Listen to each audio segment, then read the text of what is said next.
ನಮಸ್ಕಾರ. ಇವತ್ತಿನ ಪತ್ರಿಕಾಗೋಷ್ಠಿ ಉದ್ದೇಶ ನಾವು ನೂತನವಾಗಿ ಮಲ್ಲಪ್ಪ ತರ್ಸದಂತ ನಾವು ಹುಬ್ಬಳ್ಳಿ ಧಾರವಾಡ ಜಿಲ್ಲೆಯ ಅಧ್ಯಕ್ಷರಾಗಿ ನೇಮಕ ಮಾಡಿದ್ದೀವಿ.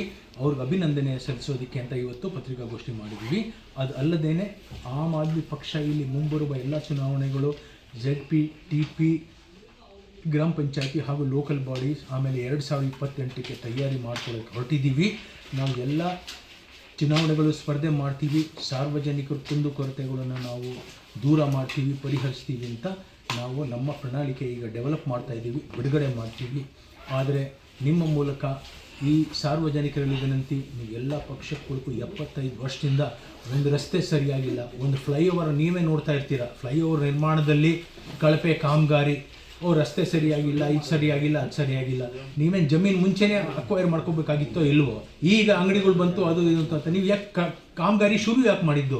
ಕಾಂಟ್ರಾಕ್ಟರ್ಗಳಿಗೆ ಕೋಟ್ಯಾಂತರ ರೂಪಾಯಿ ಎಸ್ಕಲೇಷನ್ ಕೊಟ್ಟು ಅದರಲ್ಲಿ ನೀವೆಲ್ಲ ಈ ರಾಜಕಾರಣಿಗಳು ಭಾಗಿಯಾಗಿ ಆ ದುಡ್ಡಿಂದ ನೀವು ಚುನಾವಣೆ ಗೆದ್ದು ಅಧಿಕಾರಕ್ಕೆ ಬಂದು ಬೋಕಸಕ್ಕನ್ನು ಕೊಳ್ಳೆ ಹೊಡೆಯೋ ಕೆಲಸ ಮಾಡಬೇಡಿ.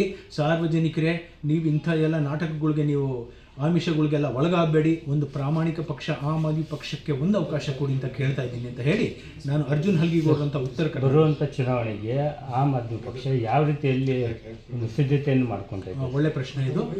ಈಗ ಚುನಾವಣೆಗಳು ಮುಂಚೆ ಇಂದಿರಾ ಗಾಂಧಿ ಬಂದರೆ ಚಿಕ್ಕಮಗಳೂರಲ್ಲಿ ಒಂದು ದೊಡ್ಡ ಭಾಷಣ ಕೊಟ್ಟರೆ ಎಲ್ಲ ಎಷ್ಟೋ ಗೆಲುವು ಸಾಧಿಸಿದ್ರು, ಒಳ್ಳೆ ಲೀಡರು ಆಗಿದ್ದರು ಅವರು.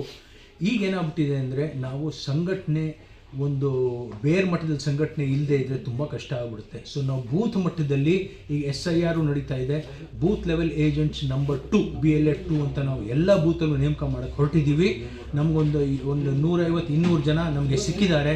ಅದೇ ಥರ ನಾವು ಬರೋ ದಿನಗಳಲ್ಲಿ ಎಲ್ಲ ಬೂತ್ಗಳಲ್ಲೂ ಒಬ್ಬೊಬ್ಬರನ್ನ ನೇಮಕ ಮಾಡಿ ಅವ್ರ ಮೂಲಕ ವೋಟರ್ ಲಿಸ್ಟ್ ಮೂಲಕ ನಾವೆಲ್ಲ ನಮ್ಮ ವೋಟರ್ಸನ್ನ ಅದರಲ್ಲಿ ನೇಮಕ ಮಾಡಿ ಅವ್ರ ಮೂಲಕ ನಾವು ಪ್ರಚಾರ ಮಾಡೋಕ್ಕೆ ಅಂತ ನಾವು